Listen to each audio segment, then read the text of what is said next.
I want to spend a little bit of time, if you agree, to talk about your personal life and specifically your mom.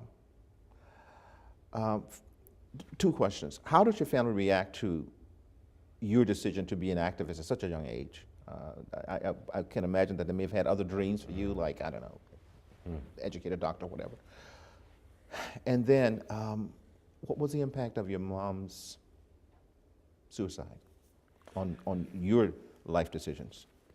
I would say massive and transformational, right? It's hard to quantify it with specificity, but suffice to say that she committed suicide sort of 2 weeks before the first national student uprising that I would take part in occurred. Oh, it was before? It was before, yeah. Oh. But I had already become politicized, and I can tell you she was anxious, as was all my parents, yeah. Because basically parents knew if you get involved in the struggle, it meant you're either going to be killed or you're going to end up in prison. And one of the things our parents used to always tell us, if we asked them, why can't we swim at that beach? They would say, don't ask questions like that, you'll end up with Nelson Mandela on Robben Island. Now, Robben Island was the prison where he was held. Now, as a young kid, primary school, I already knew there was a place called Robben Island. And once you got into that prison, you could never get out, right? And so, but my mom,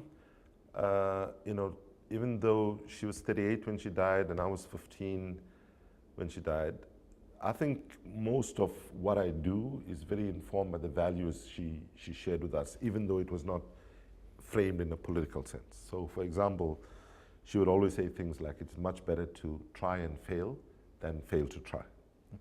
And that's a life of an activist. Yeah. 90% of the time, you're going to be knocked down, you're going to get beaten up, you're going to get thrown in a jail, you're going to lose that fight. But the ability to continue to try is what makes a good activist with a sense of stamina, perseverance, and courage.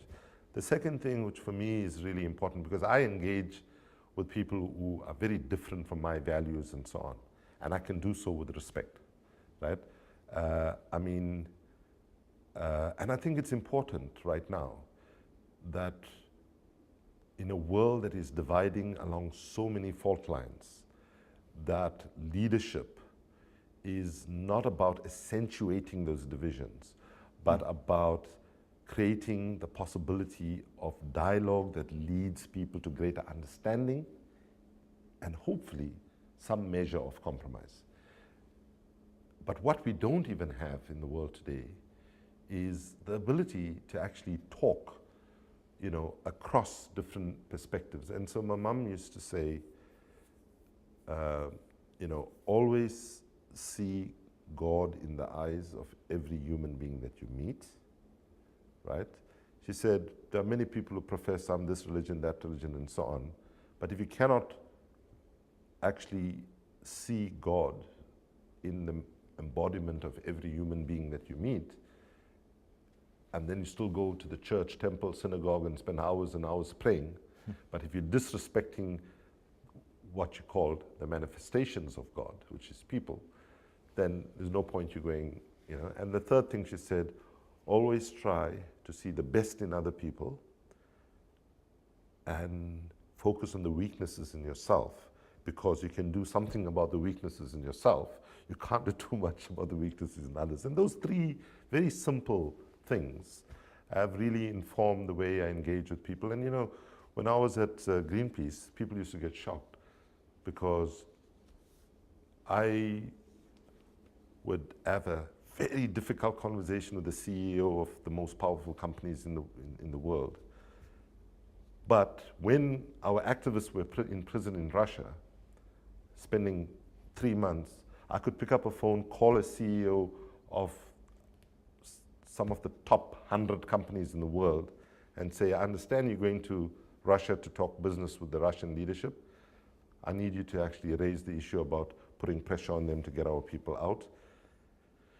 And they would go, they would have the conversation, they will call me, give me the analysis, say how far they got and so on. And people would say, my God, how did you manage to do that? I said, well, when I'm speaking to the CEO of a company who's engaged in economic activity that's driving us to climate destruction, I don't just see him as an enemy, I also see him as a victim. He's a victim of an economic orthodoxy that he or she, mostly it's he, was told that's how economics works. And he's stuck there. You know, yes, of course, he's stuck, but he's got big bucks and he's, you know, is benefiting from the current system, perhaps. But that doesn't mean he's not a victim. Just as in the South African context, you know, when Nelson Mandela from prison taught us that whites were never our enemy, that white people are as oppressed as well, that white people are ideologically oppressed. They've been sold a lie that white supremacy is something that's real and so on. And so the need to see the humanity in the people that you have a difference with, I think is a critically needed commodity today.